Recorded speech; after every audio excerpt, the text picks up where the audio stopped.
I'd like to recognize His Excellency Charles Savre and Mrs. Savre,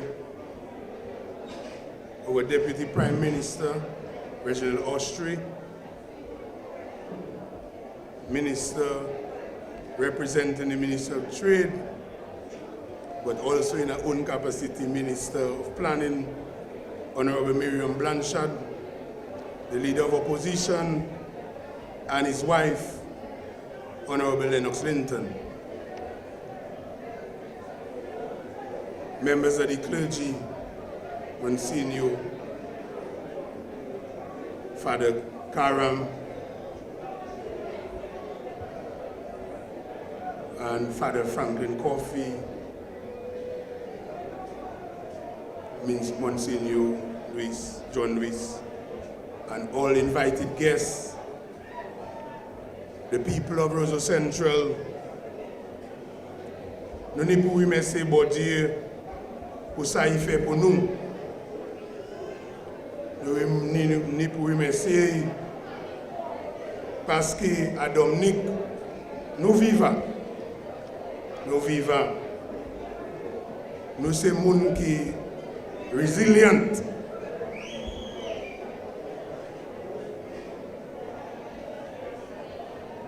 I've seen that as I was passing through here, I could see a serious intervention by Dexter and by the participants of the market. But as a people, we must always focus on efficient production and the supply of quality food to our people. We must focus on diversification in a way which involves the planting of both tree crops and underground crops. But I'm saying underground crops because I want us to focus on lessons learned after Hurricane Maria. There were key crops like sweet potatoes, Irish potatoes, and other underground crops or low-lying crops like cucumbers, which actually showed resilience before and after the hurricane. So I'm asking and pleading, calling another plea here for Dexter to focus in the mix of the agricultural portfolio so that in preparation for hurricane seasons and in preparation for natural disasters, we have a proper mix of crops. I would like to also congratulate Dexter and the vendors who are from across Dominica for over the years contributing significantly to the production and distribution of food in Dominica to ensure that the survival of our people. I'd like to also recognize and congratulate the Ministry of Tourism, led by Honorable Robbie Tong, who is present with us here this morning, for the leadership which he has shown within the tourism sector and to ensure that we have solid and proper linkages between tourism and agriculture.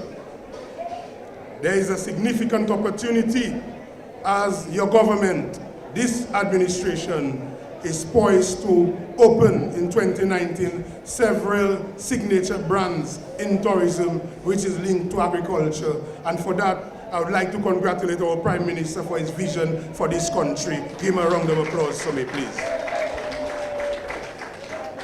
This morning, I do not want to be long this morning, but as the parliamentary representative for Roseau Central, I wanted to highlight certain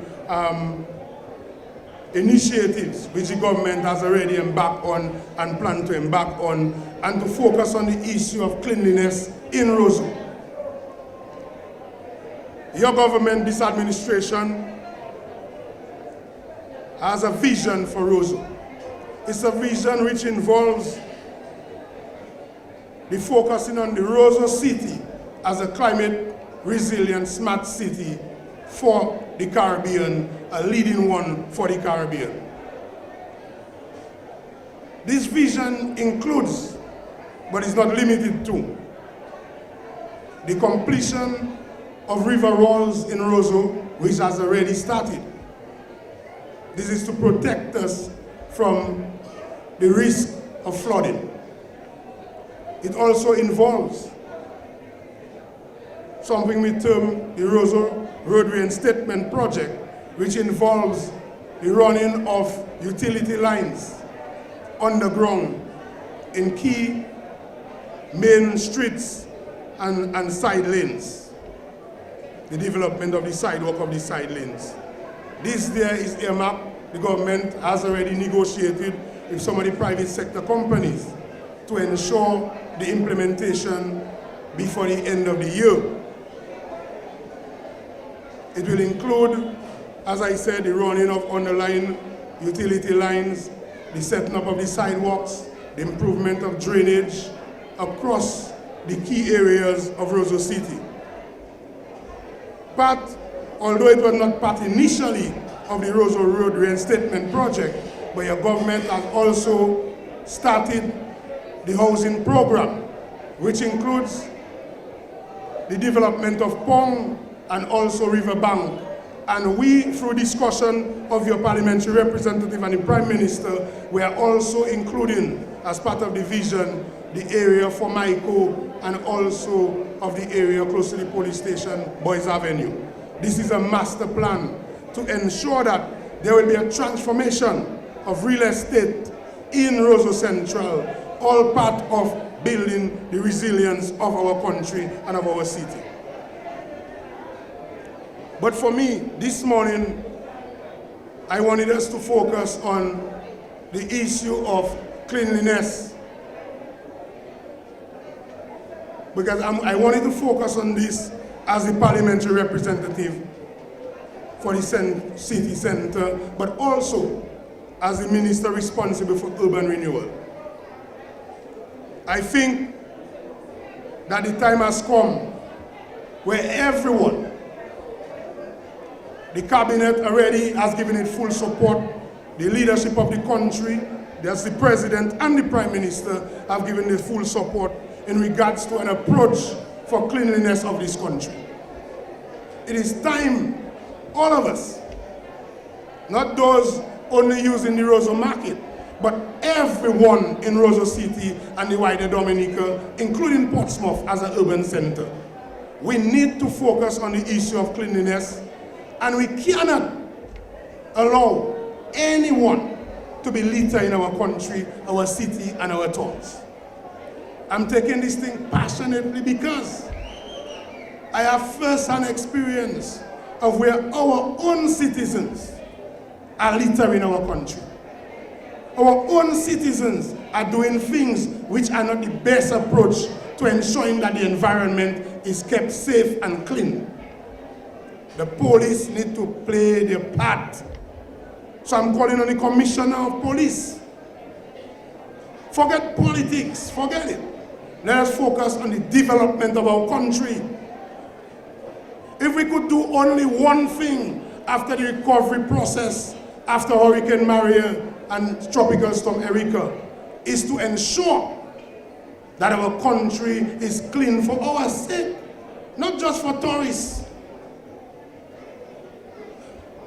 So I think anyone who is listening to me here this morning, or on our airwaves, or overseas, who plan to visit, remember, Dominica is poised to become the first climate resilient country in CARICOM and the world. So starting with this, we need to be a clean country. I would like to now end by congratulating us as a country for where we have reached so far. No one would have thought that Dominica would be where we are in terms of agriculture, cleanliness, and the development of what we have seen after 1 year in this country.